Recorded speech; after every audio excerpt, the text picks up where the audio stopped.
I don't blame, because you really, if you really think about it, if I saw myself doing the things you do, it's probably really not that good looking. Yeah, I'm not. I thought I was like a professional. I know, I'm you not. think you're so hot. I know. That's right. Yeah. It's like...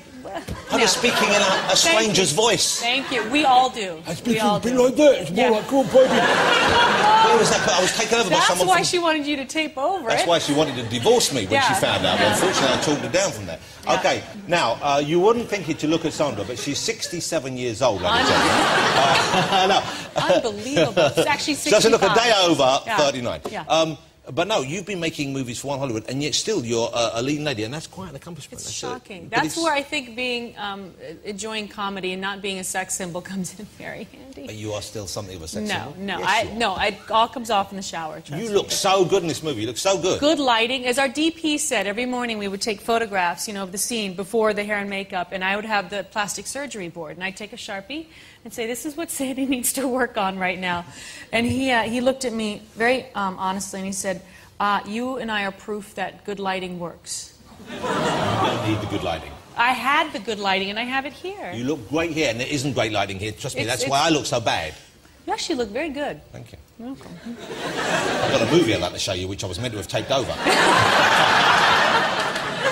The voice is a bit odd. You've never done the work. You don't have work done. You haven't done that. But when they do like a full body one, we can get it all done at once. I'm going to do that. But I'm glad you haven't, because when people have work done, they never look right again. I don't think. I mean, I was accused of it, and then I was like, and where would that have happened? And I was like, well, don't you think I would have started here, and then moved to maybe here, and then some of this? But that's what a nice tight ponytail is for. Just keep tightening the ponytail. I pulled it right back. Yeah. All right, let me ask you, and this is in no way related to the last question. Okay. Let me ask you about working with Hugh Grant, because I'm a big Hugh Grant fan. As am I. You invited him to your wedding, I believe, is that right? I did. Which I wouldn't imagine you would invite a lot of people. He's only close friends. No, everyone we could invite was there. Yeah, okay. Because we didn't tell them we were getting married. We just asked people to show up for a barbecue. No, really? And we said whoever shows up is supposed to be there. And there was this, so you kept it secret, what, so the press didn't know? Yeah, well, we kept it secret, so the press wouldn't be there. Yeah. Now, I don't know the press, so I didn't want them there. I've seen a photograph of your husband. He's what I would consider a real man. He is, well, he's my man. Yeah. He's your man, but he's kind of like, look, there he is. Very much. Is that him? That's your husband? Yes. He's a good-looking man, but look at that. He's a proper, like, a kind of a tough-looking guy. He's not an actor, is he, I believe? No, thank God. Yeah, that's him. Now, his name is Jesse James, Yes, it is. He's from the family. Each family that has a son names their first son Jesse James. They usually don't go by it. They use a middle name, but he was the only Jesse. So he is related to the Jesse James, the gunslinger? Yes, that makes me like a gun mole of some kind. Gun mole? Yeah. That's incredible. It's kind of sexy, isn't it? It's very sexy, but what a remarkable story that Isn't that wild? To be in that family. I know. What do you get for that? I don't know. Nothing. People ask you about it like that. They do. Yeah. And then they go, that's not true. And I go, you're right, I'm lying. Yeah. Now, he has a lot of tattoos, I've noticed. You know what? I notice that on occasion myself. Like, I forget they're there, and then I go, oh. Like, I find things that I haven't seen yet in the tattoos. What's he got? What's he have on there? What kind of things? He has the names of his children, his grandmother. That's lovely. He has, I mean, it's his story. Snake? Is that a lizard's tail? There's an octopus on there. There's a crab. An octopus, a lot of seafood. He loves his sushi. There's great machinery. Like, it's his storytelling. That's his life kind of thing. It is sort of his life, because you can ask him about various, and they all have a point of his life that sort of represent what's on there. Does it go up in the chest and meet in the middle? It goes up to right here. It's on his back, but I sort of took a Sharpie and I said, these areas are mine, and I would like these to remain skin. Everything else, and it's usually what I hug. What I hug, I want to be, him. He can cover up anything else he wants. Sandra Bullock has a tattoo. I do. I have a photograph of this tattoo. Oh, I know you don't.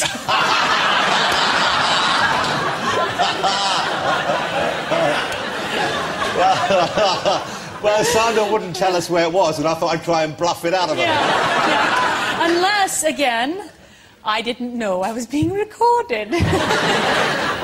Where is the tattoo? You want to tell us?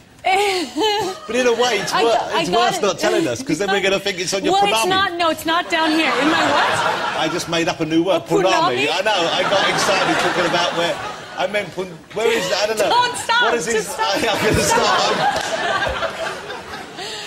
That's That's like a combination of tsunami and poo-tang. It's a whole new thing. It's a whole new thing. Anyway, but it's not on a rude... It's not on a private... I don't find it rude. But it is in a place that's fairly covered. And as you see me, you know, in this area, I got it from my mother right before she passed away. And I got it in a place that... me and only people who want to go there. But I got it right over my heart, so it's in that breastus area. And it was for your mother? For my mom. Oh, yeah. That's what a sweet thing. Yeah. She loved it. She did. That's sweet. She was very like this, but then I said, I got, you know, tattoo. She's like, you have a tattoo, let me see. And so it was like sort of, I was being the rebel for her. Something that I think she always wanted to do, so.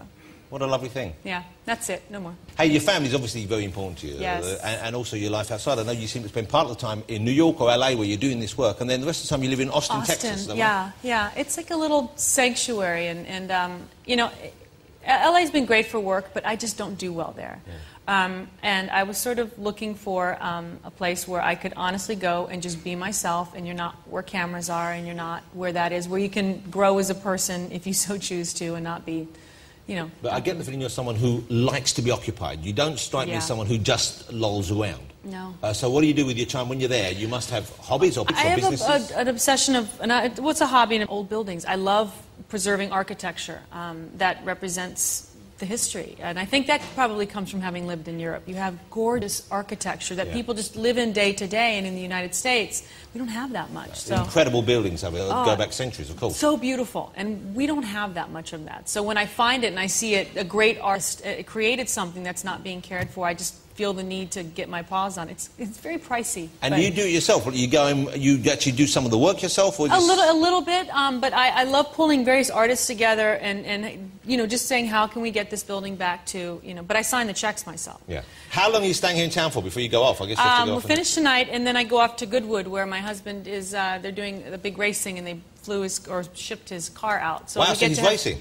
I think they're doing sort of demonstrations of car, but they brought his Baja trophy truck out, so I get to be part of his world for a little bit. Congratulations. That's going to be great fun for you. I'm so excited to be done with this. Not you, because I'm actually having a really nice time. Good. But it's done with my work, and now we get to enjoy his. Ladies and gentlemen, you're going to head off, I know, but will you join me in saying thank you to the lovely Sandra Bullock? Thank you.